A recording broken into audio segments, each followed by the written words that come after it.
एक हस्ताक्षर, सिर्फ एक दस्तखत और एक फैसला जो किसी भी कंपनी की पूरी किस्मत बदल सकता है। आज हम मिलकर जानेंगे फाइनेंस लीज के पीछे छिपे उस विज्ञान को। सोचिए, सुबह के 6:15 हैं। एक बड़ी मैन्युफैक्चरिंग कंपनी का सीएफओ एक छोटी सी चाय की दुकान पर बिल्कुल चुपचाप बैठा है। उसकी टेबल पर बस दो चीजें रखी हैं, एक गर्मा गर्म चाय का कप और दूसरा एक मशीन लीज का कॉन्ट्रैक्ट। उसका एक छोटा सा हस्ताक्षर, बस एक साइन, और कंपनी की पूरी फाइनेंशियल कहानी हमेशा के लिए बदल सकती थी। आज मैं, विवेक, हम सब मिलकर उस हस्ताक्षर के पीछे के विज्ञान को समझेंगे। तो चलिए इस कहानी में जरा और गहराई से उतरते हैं और सबसे पहले समझते हैं उस सीएफओ के फैसले को। अब देखिए, उस सीएफओ के दिमाग में सबसे बड़ा सवाल घूम रहा था कि ये जो कॉन्ट्रैक्ट है, क्या ये सिर्फ एक मामूली किराया है या फिर ये लोन का कोई छिपा हुआ रूप है, क्योंकि इसका जवाब सब कुछ बदल देने वाला था। समझने की कोशिश करते हैं। लीज के ना दो चेहरे होते हैं।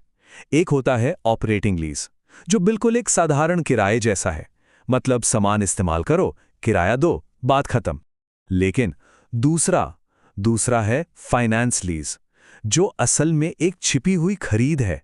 ये सिर्फ किराया नहीं है, ये एक लोन की तरह है। और जैसे ही किसी लीज को फाइनेंस्ड लीज मान लिया जाता है ना, बस अकाउंटिंग की पूरी दुनिया ही पलट जाती है। एक झटके में चार चीजें होती हैं। बैलेंस शीट पर एक एसेट आ जाता है और उसके साथ साथ एक लायबिलिटी यानी देनदारी भी। और प्रॉफिट एंड लॉस अकाउंट में किराए का खर्चा गायब हो जाता है, उसकी जगह डेप्रिसिएशन और इंटरेस्ट का खर्चा दिखने लगता है। मतलब असल में क्या होता है कि कानूनी तौर पर मालिक ना होते हुए भी हम आर्थिक रूप से उसके मालिक बन जाते हैं। तो फिर चलिए अब इस लीज की जो अकाउंटिंग की पूरी जर्नी है, उसे स्टेप बाय स्टेप समझते हैं। सबसे पहला स्टेप है इनिशियल रिकॉग्निशन। आसान भाषा में कहें तो इसे अपनी बुक्स में पहली बार रिकॉर्ड करना। इसके लिए ना हमें दो वैल्यूज चाहिए होती हैं। पहली, एसेट की फेयर वैल्यू, मतलब आज बाजार में उसकी कीमत क्या है। और दूसरी, present value of minimum lease payments, यानी भविष्य में जो भी किराया देना है उसकी आज की वैल्यू क्या है। और यहीं पर अकाउंटिंग स्टैंडर्ड 19 का सबसे जरूरी, सबसे गोल्डन रूल सामने आता है। ये रूल क्या कहता है? ये कहता है कि एसेट और उससे जुड़ी लायबिलिटी दोनों को इन दो वैल्यूज में से जो भी कम हो उस पर रिकॉर्ड करना होगा। ये एक तरह का सेफ्टी नेट है जो ये पक्का करता है कि हम एसेट को उसकी असल कीमत से ज्यादा पर ना दिखा दें। चलिए इसे एक एग्जाम्पल से समझते हैं तो बात एकदम साफ हो जाएगी। मान लीजिए गैलेक्सी मोटर्स ने एक मशीन लीज पर ली। अब उस मशीन की फेयर वैल्यू यानी बाजार की कीमत है 20 लाख रुपए। लेकिन जब सारे लीज पेमेंट्स की प्रेजेंट वैल्यू निकाली गई तो वो आई 18,55,850 रुपए। तो रूल के हिसाब से क्या होगा? हम एसेट को कम वाली वैल्यू यानी 18,55,850 पर ही रिकॉर्ड करेंगे। और इसकी जो पहली जर्नल एंट्री होगी वो कुछ ऐसी दिखेगी। एसेट अकाउंट डेबिट 18,55,850 रुपए से और लीज लायबिलिटी अकाउंट क्रेडिट ठीक उसी अमाउंट से। बस इस एक एंट्री के साथ ही एसेट और लायबिलिटी दोनों बैलेंस शीट में अपनी जगह बना लेते हैं।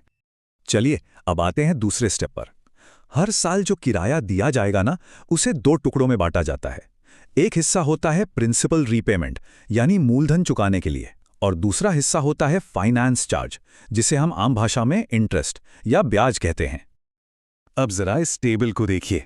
यहां साफ साफ दिख रहा है कि हर 50,000 की पेमेंट को कैसे तोड़ा गया है। पहले साल में इंटरेस्ट का हिस्सा काफी बड़ा है, लेकिन जैसे जैसे लोन चुकता जाता है इंटरेस्ट कम होता जाता है और प्रिंसिपल का हिस्सा वो बढ़ता जाता है। ये बिल्कुल किसी होम लोन या कार लोन जैसा ही है ना? और 5वें साल के आखिर में देखिए, लायबिलिटी 0, पूरी देनदारी खत्म।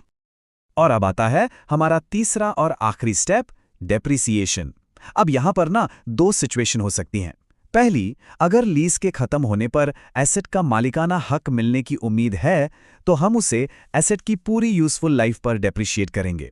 लेकिन दूसरी सिचुएशन, अगर एसेट को वापस लौटाना है तो उसे लीज की अवधि या उसकी यूजफुल लाइफ, इन दोनों में से जो भी कम हो उस पर डेप्रिशिएट किया जाएगा। लेकिन जैसा हम सब जानते हैं, असल दुनिया में चीजें हमेशा इतनी सीधी साधी नहीं होती। कभी कभी एक बहुत बड़ी मुश्किल सामने आ खड़ी होती है। वो क्या? जब लीज एग्रीमेंट में इंटरेस्ट रेट का पता ही ना हो। तो सवाल ये उठता है कि अगर लीज में छिपी हुई इंटरेस्ट रेट को हम पता ही नहीं लगा सकते तो फिर प्रेजेंट वैल्यू कैसे कैलकुलेट करेंगे? ये तो एक बड़ी पहेली हो गई। घबराइए नहीं, अकाउंटिंग स्टैंडर्ड्स इसका एक बहुत ही प्रैक्टिकल सॉल्यूशन देते हैं। वो कहते हैं इंक्रीमेंटल बोरोइंग रेट का इस्तेमाल करो। अब इसका मतलब क्या है? इसका सीधा सा मतलब है कि अगर लीज एग्रीमेंट में इंटरेस्ट रेट नहीं लिखा है तो हम उस रेट का इस्तेमाल करेंगे जिस पर कंपनी को बाजार से ठीक वैसा ही एसेट खरीदने के लिए लोन मिल जाता है। ना एकदम लॉजिकल अनुमान। मुझे अपना एक किस्सा याद आ रहा है। एक कंपनी का ऑडिट बस एक छोटी सी बात पर अटक गया था। उनके लीज कॉन्ट्रैक्ट में रेसिडुअल वैल्यू का कोई जिक्र ही नहीं था और इसके बिना इंटरेस्ट रेट निकालना नामुमकिन था। सब परेशान थे। तब AS 19 काम आया। उन्होंने इंक्रीमेंटल बोरोइंग रेट का इस्तेमाल किया, दोनों पार्टियां मान गई और तब जाकर उनके फाइनेंशियल्स क्लीन हुए। तो चलिए अब इन सारे टुकड़ों को एक साथ जोड़ते हैं और देखते हैं कि आखिर में फाइनल बैलेंस शीट पर इसका असर क्या पड़ता है। तो सबसे ज़रूरी बात जो हमें समझनी है वो ये है कि फाइनेंस लीज सिर्फ एक किराया नहीं है। ये असल में एक लोन और एक एसेट का पैकेज है एक साथ। मतलब हमें सिर्फ उस चीज़ को इस्तेमाल करने का अधिकार नहीं मिलता, बल्कि उससे जुड़े सारे के सारे आर्थिक रिस्क और रिवॉर्ड्स भी हमारे हो जाते हैं। और यही वो बदलाव है जो CFO के एक सिग्नेचर से होता है। बैलेंस शीट पर एक एसेट दिखने लगता है, एक लायबिलिटी रिकॉर्ड हो जाती है, डेप्रिसिएशन एक खर्चे की तरह चार्ज होता है और इंटरेस्ट वो भी एक खर्चे के तौर पर दर्ज किया जाता है। पूरी तस्वीर ही बदल जाती है। तो उस सुबह उस CFO ने क्या फैसला लिया होगा? क्या उसने उस कॉन्ट्रैक्ट पर साइन किए या नहीं, ये तो हम नहीं जानते। लेकिन अब हम सब ये जरूर जानते हैं कि उस एक सिग्नेचर के पीछे कितनी गहरी फाइनेंशियल सोच और साइंस छिपी होती है। वो सिर्फ कागज पर स्याही का एक निशान नहीं है, वो कंपनी के भविष्य का नक्शा है। अगली बार जब कोई लीज एग्रीमेंट सामने आए तो ये जरूर सोचना कि सवाल सिर्फ किराए का नहीं है। सवाल यह है कि असली मालिक कौन है।